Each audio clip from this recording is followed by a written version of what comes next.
I'm alone. I think you heard everyone's statement, so we're unified, and I think that I can speak for the United States. So let me start by thanking you for staying this late in the evening. This urgent emergency meeting of the Security Council is our third meeting over the past few weeks on Russia's threat to Ukraine.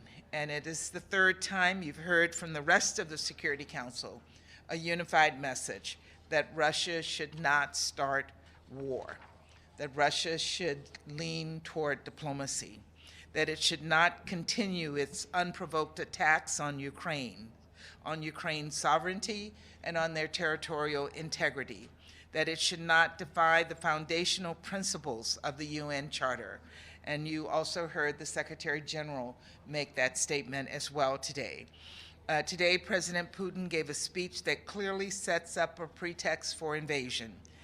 In doing so, he tore the Minsk agreements to shred, and as the Secretary General said earlier today, he violated the UN Charter. Just now, my Russian counterpart made assertions without evidence that demonstrate their efforts to create a pretext for conflict, and it is alarming.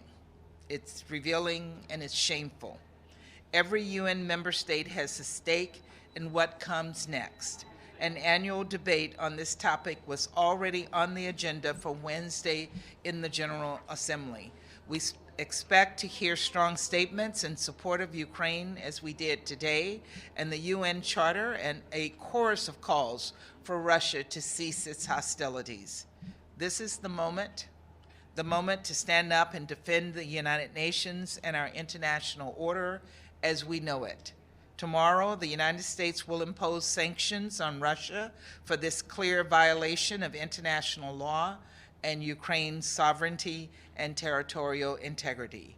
We can, will, and must stand united in our calls for Russia to withdraw its forces, return to the diplomatic table, and work toward peace. Thank you. Ambassador, are you optimistic about diplomacy?